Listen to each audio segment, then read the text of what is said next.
I'm Dan. I'm Ramin, and we're Two blokes and a and a mic. Watch my lips. Synchronizing that over a Zoom session is terrible. Which, by the way, in case you didn't realize, we're coming to you via a Zoom session because of the COVID-19 lockdown. However, you should be able to figure out that by now, this is a much better picture, and my lips are somewhat synced to my mouth. Anyway, a better improvement over our first videos, and that was because of our changes that we've made to our Zoom settings, which I think will be a great idea for us to let you know some of those tips. Exactly. And so what we're going to do is we're going to show you, when you're doing Zoom meetings, how to set the Zoom. We happen to be using Ring Central meetings, which is basically Zoom with a slightly different interface, but they're the same settings under the skin. So what you do with either the Zoom app or with the Ring Central app is you go in the main screen of the Zoom app or the Ring Central app, click on Settings, and then you will see that it takes you here. Well, first of all, there's General, which is a lot of stuff in terms of personal preference. So take the time when you have this up, read through it and make sure that it's doing things the way you prefer to have it done. The place where Dan and I are most concerned, and you should be too, is here, Audio. Under Audio, you have a speaker area and a microphone area. You will notice here that there's a pull-down menu in both the microphone and the speaker area. The pull-down menu will allow you to choose the audio input, and the pull-down menu under microphone, that's the output, I'm sorry, that's the speakers, and the pull-down menu under microphone will allow you to choose the audio input. In my particular case, it's the same thing because I'm using a Focusrite Scarlett 18i8 audio interface and this microphone here.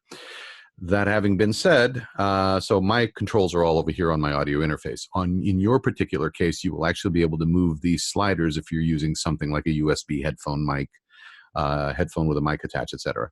My case too. My case too.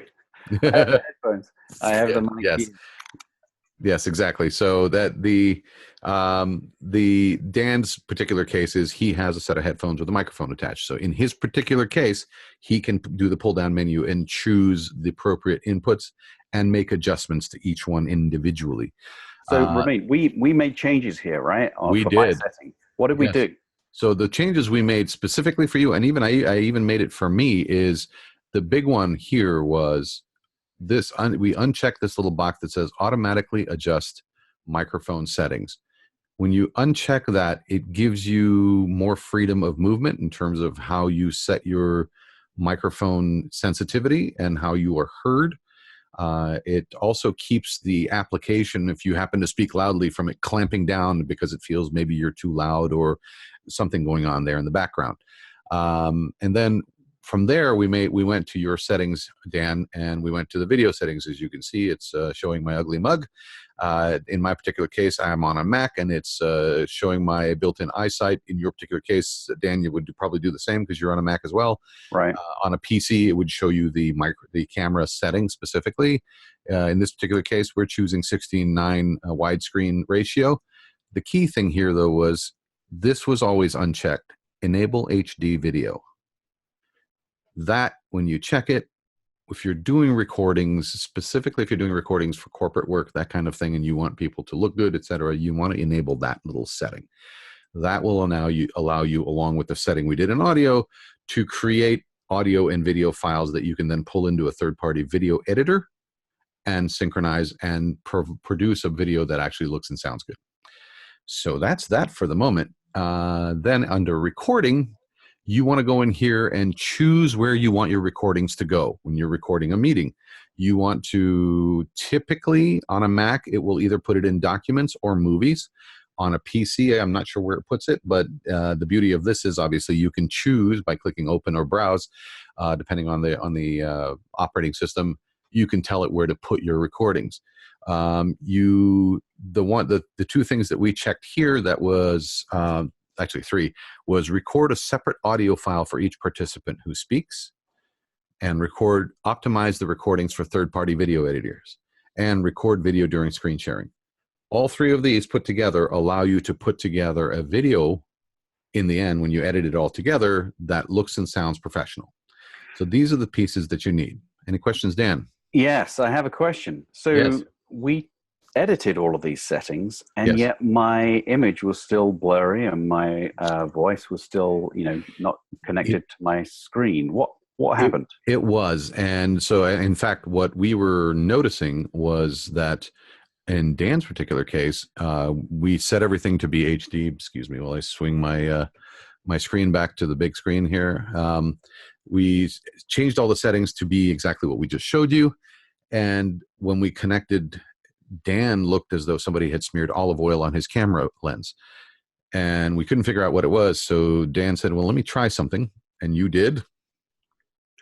Right. So what I did was I changed the cable. First of all, the first two recordings that we made were on Wi-Fi. That was probably not a good idea. The second recording was also on Wi-Fi, but when we went through this again and we tested it, we tried a cable. I created a cable and we plugged it in, and not that much of a change. In fact, it was worse. Yeah, which doesn't make any sense, right? So, correct, yes. We tried a different cable, and the difference was that we had a Cat5 cable and we had a Cat6 cable. And the Cat5 cable gave us actually Cat5e, which should be enough bandwidth, but you would think. No. And we tried several different Cat5e cables, and the image quality was still bad. We moved to a Cat6 cable, and this is the result. Exactly. And you wouldn't think it would make that much of a difference, but it really does. Yeah. The difference between Cat5 and Cat6 is huge. Cat5e and Cat6, and you wouldn't think it'd be that big of a deal, but it really is. And so it's just a little hint we wanted to give you guys. If you're having this kind of trouble, spend some money on a Cat6 cable and connect that to your router directly and to your laptop, and you'll be amazed at the difference it makes in your video conferencing throughput. And also, especially if you're recording. Totally.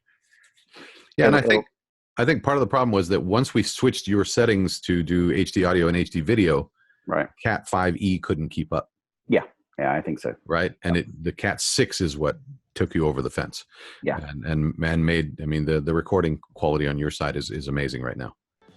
So that's it. That's all we've got for this one. Please feel free to comment below. Let us know if you have any questions, technical issues, whatever. Just let us know. We'll do the research for you. We'll get you some answers. And we'll get back to you in the next day or so with another video. Yes. Thank you so much for your time again. We're Two Blokes and a Mic. Have a wonderful day. Bye-bye.